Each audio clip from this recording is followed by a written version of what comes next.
जय हिंद दोस्तों। आज इस वीडियो में हम लोग बात करने वाले हैं कि बांग्लादेश के बारे में। ये वही देश है जो कि कुछ समय पहले कुछ मामलों में इंडिया से आगे बढ़ रहा था, पर ऐसा क्या देखने को मिला जो कि बांग्लादेश में इस तरह की घटना हुई, वहाँ के तक प्राइम मिनिस्टर को देश छोड़ के भागना पड़ा, और इसके पीछे का रीज़न क्या है, और उससे हम सभी स्टूडेंट और यहाँ के सत्ता में जो बैठे लोग हैं तो उन सभी के लिए क्या सीख है। तो सबसे पहले इस कर्व के पीछे का रीज़न क्या है। जब 1971 में बांग्लादेश और पाकिस्तान अलग हुआ, बांग्लादेश एक अलग देश हुआ, तो उस टाइम जितने भी लोग बांग्लादेश की तरफ से क्रांतिकारी में भाग लिए थे या कुछ परिवार शहीद हुए, तो उन सभी के परिवारों के लिए 30% का जो कोटा था वो नौकरी के लिए आरक्षित कर दिया गया था। तो ठीक है, तो उस टाइम पर इस बात के लिए टाइम स्टूडेंट के में प्रोटेस्ट की भावना जाग रही थी और स्टूडेंट प्रोटेस्ट भी कर रहे थे।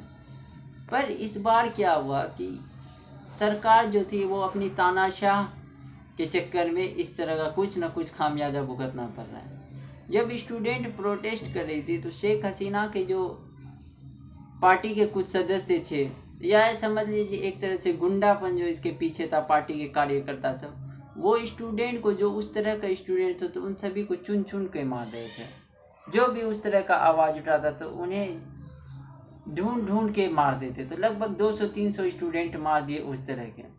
तो इससे वहाँ के स्टूडेंट में और आक्रोश की भावना पैदा हुई, तो जिससे कि इस तरह का घटना देखने को मिला।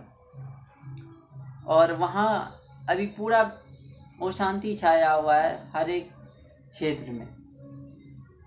और वहाँ के, जबकि इस तरह का स्टूडेंट को भी इस तरह नहीं करना चाहिए, क्योंकि अगर वो अपने देश का ही नुकसान कर रहे हैं, तो हम सभी को ये सोचना चाहिए कि अगर कभी भी हम लोग कोई भी चीज़ का प्रोटेस्ट करते हैं तो उस लेवल पे करें कि जिससे कि हमारा काम भी हो जाए और ना तो हमारे देश का कुछ नुकसान हो।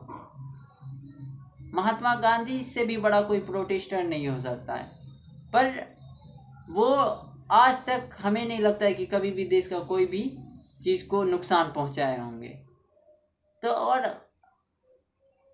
यहाँ के पॉलिटिक्स में जो बैठे लोग हैं तो उन सभी के लिए भी कुछ सीखने के हैं, क्योंकि बांग्लादेश हम लोग के बगल का देश है, तो उनसे भी बहुत सारा चीज़ सीखने को मिल सकता है बहुत आदमी को। पर हम लोग के पॉलिटिक्स को भी ये समझने की ज़रूरत है, हम लोग को भी उतना डिक्टेटरशिप वाला रूल नहीं लागू कर देना चाहिए जिससे कि आदमी को बहुत सारी दिक्कतों का सामना करना पड़े। क्योंकि अगर कोई भी इंसान जलील हो जाता है तभी इस तरह का हरकत कर सकता है। पर यहाँ के जो प्रोटेस्टर हैं इंडिया के, तो यहाँ के प्रोटेस्टर से इस तरह का उम्मीद लगा पाना मुश्किल है कि इस तरह का देश में घटना कभी भी आगे पहले हो सकते हैं, क्योंकि इस देश में बहुत सारे प्रोटेस्ट हुए, जैसे कि किसान आंदोलन हो गया, NRC CA हो गया, कुछ स्टूडेंट प्रोटेस्ट भी हुआ बिहार जैसे क्षेत्रों में, तो बहुत CA NRC वाला ज़्यादा। पर यहाँ पे भी उस तरह का डिक्टेटरशिप किया गया, पर यहाँ के लोग उस तरह से समझदार थे। कुछ कुश्ती पहलवानों के साथ भी बहुत सारे डिक्टेटरशिप का सामना करना, पर वो सभी भी डटे रहे अपने मांग पे। कुछ की मांग पूरी हुई तो और कुछ की मांग नहीं भी पूरी हुई, पर उस तरह का घटना नहीं हुआ।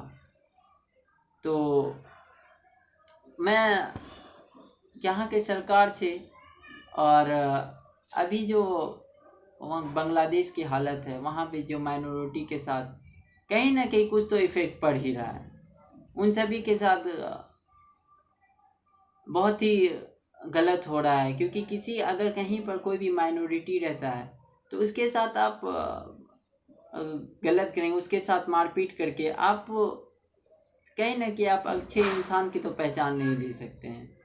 तो देश के नेता से भी आग्रह है कि कुछ इस पे ध्यान दें, और हम सभी को सीखने वाली बात है कि प्रोटेस्ट उस हद से ही करें कि जिस हद से मेरा काम भी हो जाए और कुछ हम लोग के देश को इस तरह का नुकसान भी ना पहुंचाए।